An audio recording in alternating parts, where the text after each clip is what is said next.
So I was browsing the financial news as I'm wont to do. I was on Market Watch and CNN and all those sites, and I saw a headline that caught my eye. Not just from a financial point of view, but from like a film photography point of view. It said, is Kodak about to go out of business for good?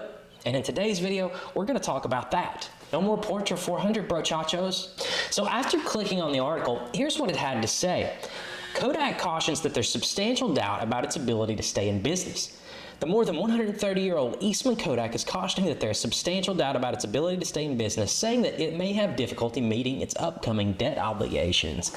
Well, to give you the TLDR on all that, almost any business in the United States is leveraged in some capacity, right? They have lots of debt outstanding to be able to keep their business operational. Contrary to what Dave Ramsey or other really conservative financial guys may say, a lot of times a business will take on a lot of debt. It's seen as a pretty good way to accelerate the growth of a company, or in Kodak's case, to help more quickly turn the ship around. And it turns out that Kodak has a lot of those outstanding debt obligations that they've got to make payments on, or they're going to default. Here's what they had to say. Kodak has debt coming due within 12 months and does not have committed financing or available liquidity to meet such debt obligations. They were to become due in accordance with their current terms, the company wrote in a regulatory filing. These conditions raise substantial doubt about Kodak's ability to continue as a going concern. All of that is obviously really bad news. Continue as a going concern means going out of business if they don't make the debt payments. The Rochester, New York-based company said that $155 million cash is all they had on hand, or cash equivalents as of June 30, with $70 million held within the U.S. Last year, Kodak faced just a little bit of backlash because they announced the controversial ending of their retirement plan in an effort to, stem outgoing payments and to try to raise some cash. Kodak's chief financial officer, David Bullwinkle, said in a statement on Monday that the company expects to know by Friday how it will satisfy its obligations to pay all pension plan participants and foresees completing the reversion by December. So they're still working out the kinks and trying to make sure that the pension plan is settled and they don't have that obligation on them going forward. And this is all with the background, as you may well remember, that back in 2012, Kodak has already filed for bankruptcy. He already did this once. And during the course of that bankruptcy, they did something that a lot of companies do when they get into financial trouble. They sold a lot of their assets and a lot of their intellectual property. And that makes Kodak very vulnerable this go around because they don't have as much stuff on hand to be able to liquidate, to be able to raise the money to pay these obligations. And another weird story or two that you may remember from the past year is that Kodak announced its intention to get into the pharmaceutical business. They stated that they're nearing completion on a manufacturing plant to create regulated pharmaceutical products. The company already makes key unregulated pharmaceutical materials, so perhaps it isn't as much of a stretch as you or I may initially think that they're interested in getting into that business. Production at the retrofitted facility is expected to start later this year. Gonna be a real bummer if the company doesn't exist. So that's the headline and basically what's inside the article. What does all that mean for us as film photographers? We don't give a crap about Kodak's pharmaceutical business after all. Well, there's no sugarcoating it. There's no two ways about it. This is really crappy news. Kodak is the company. Let's back up. There are two Kodaks, Kodak and Kodak Alaris. Kodak makes the film. Kodak Alaris sells the film and distributes the film. Without the one that makes the film, we're all in a really, really bad spot. And it cannot be overstated what this will mean for the movie business and our blossoming film photography hobby. If Kodak ceases to exist, that's basically the end of accurate color film as we know it. There are these folks out there, Orwell and Harman, and we're super stoked that they are out there making film and producing new products for us all the time. But it is Kodak with Portra and Ektar and all Ektachrome, all these films out there that we know and we love. Those are the film stocks the professionals rely on to yield accurate colors, to yield compelling images. It isn't any of these Johnny-come-lately companies with their new projects. Now, we hope these companies can get to a point where they're making, world-class, state-of-the-art color films, but let's face it, they're just not there yet. So if we lose Kodak, we basically lose color film photography, and that really sucks. And we've talked a lot on this channel about film photography and how it's on a comeback. My film photography YouTube channel wouldn't be a thing, and we darn sure wouldn't have nearly 17,000 subscribers at this point if film photography wasn't blossoming and healthy and growing. This basically puts a pin in the comeback as far as I'm concerned. There's going to be folks in the comments saying, buddy, there's still going to be black and white photography all over the place. It's going to be hard to envision a world where film photography will continue to grow and blossom at the same rate if we lose the color products.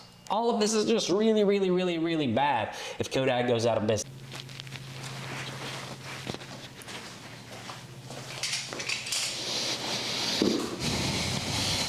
So this is one of those. So this is one of those rare occasions where I'm actually going to have to provide an update to the video that I recorded and already edited and had ready to go today. Turns out there was more information on the Kodak going out of business story. And you'll notice between then and now a couple things have changed. First, and most obviously, my sweater. And if I look just a little bit tired, it's because I just got out of bed. But we persist. The other thing is that Kodak, in their report that they filed this week, it was like a statement to investors, obviously to try to assuage some of the fears that the investors might have had, given the recent financial disclosures, that things aren't actually so bad. So let's take a look at what Kodak released.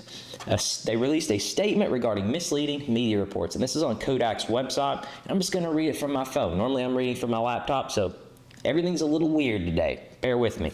On August 13, 2025, Kodak states that media reports that Kodak is ceasing operations, going out of business, or filing for bankruptcy are inaccurate and reflect a fundamental misunderstanding of a recent technical disclosure the company made to the SEC and its recently filed second quarter earnings report. These articles are misleading and missing critical context, and we'd like to set the record straight. I'm not going to read the whole report to you, but Kodak has conveniently enough put the key points there right there at the front. The most important things to know, according to Kodak, are this. Kodak has no plans to cease operations, go out of business, or file for bankruptcy protection. That's pretty unambiguous. They're stating in all the different ways, which it might be suggested, that they are not going out of business. They're not going to stop working. To the contrary, Kodak is confident it will repay, extend, or refinance its debt and preferred stock on or before its due date. So they're saying, we talked about those debt payments that were coming up. They're going to get those things taken care of. No big deal. When the transactions we have planned are completed, which is expected to be early next year, Kodak will have a stronger balance sheet than we've had in years and be virtually, if not debt-free. The going concern disclosure is a technical report that's required by accounting rules, and that's the report where the original statements, concerning Kodak's viability going forward came about. We will continue to meet our obligations to our pension fund participants. It sounds like, though, at this point, Kodak is still reaffirming that they're going to try to honor whatever obligations they have to their pension fund participants. Maybe that's a lump sum payout. I don't know. We would have to know more details from Kodak on that. But why is Kodak doing all this? Well, when your stock takes a 25% dive, it's going to cause some nervous hand-wringing from folks, right? It's a 25% drawdown in the company's value. That's a big deal. Folks are going to take notice. So Kodak is absolutely right to go out and try to set the record straight. The question for you and I, though, is whether this is just puffery, right? They're just saying this to try to save face, or this is the actual lay of the land. And unfortunately, I guess only time will tell. But at least, from reading the article, it sounds like at least Kodak is stating that they're maybe in a little better position than we may have originally thought. So that's good news. But I didn't want to put this video out without coming back and providing all the information, all the context. But that's everything we know as of August the 13th, 2025. And I hope that at least now we have a little bit fuller picture before folks like me go out and make the obligatory Kodak is going out of business video. But let me know in the comments what you think. Is this good news, or are they just doing CYA, right? Cover your butt here, trying to yank their shares price back up a little bit? Or do you think this actually reflects the lay of the land, that Kodak has nothing to worry about? But either way, let me know. And if you want to know more about Kodak's history, or maybe even their bankruptcy in 2012, check out my video, The Entire History of Film Photography. It covers a lot of that ground. But as always, guys, thank you so much for watching. See you next time.